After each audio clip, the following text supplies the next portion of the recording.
I am Lomachenko. You're watching Dante's Boxing Nation.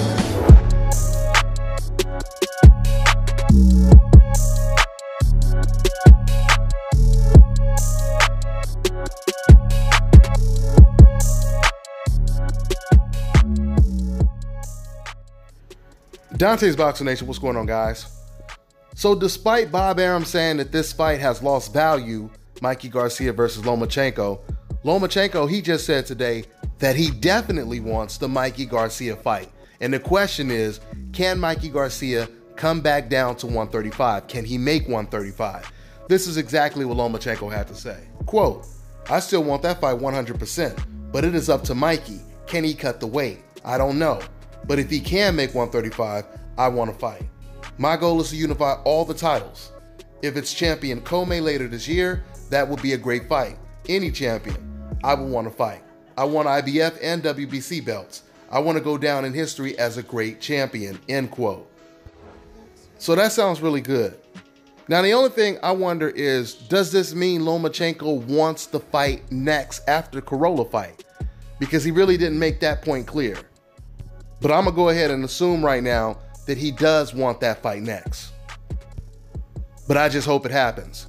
You know, I've told you guys, even if Bob Arum didn't want the fight, if Lomachenko, if he calls up Bob Arum directly and he says, "Look, man, this is the fight that I want," I don't think Bob Arum is gonna say, "No, you can't fight Mikey Garcia." So with that being said, it is up to Mikey Garcia now. Can he make the weight? Can he come back down to 135? I'm sure he can.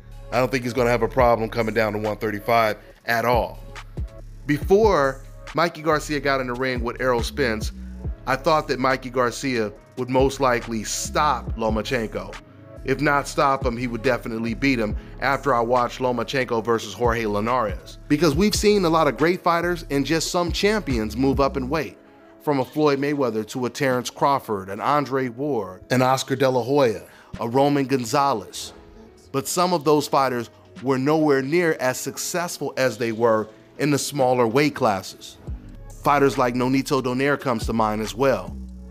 This is why it really takes a special great fighter to be able to move up in weight, dealing with guys that may be naturally bigger than you, and you can still adjust and beat them the same way you beat fighters, once again, in the smaller weight classes.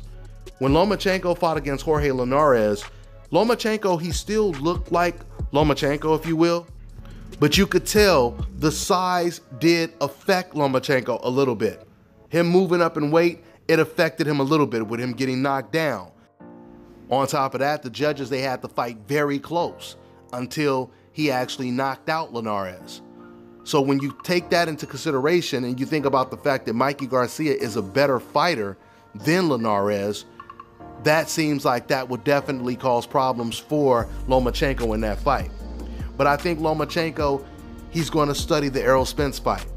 And I know even though Lomachenko doesn't have the height or the reach that Errol Spence has, he does have the fundamentals. He has great foot movement. He knows how to use his distance. He knows how to use great angles in the ring. He just won't be able to make as many mistakes as a bigger fighter can. But Errol Spence didn't make any mistakes, even though he was the bigger guy. He beat Mikey Garcia with skill. So with that being said, I see this as a 50-50 fight. I no longer see it as Mikey Garcia just completely beating Lomachenko. Although it is very possible because, like I said before, Mikey is a much better fighter than Jorge Linares. And he's very accurate with his right hand, even though it didn't look like it in the Errol Spence fight. But at the end of the day, this is the biggest fight that can be made at 135. So hopefully it happens. Let's see how good Lomachenko looks against Corolla. I expect this to be one of his easiest fights. That's all I got for now, guys. I'm on to the next one.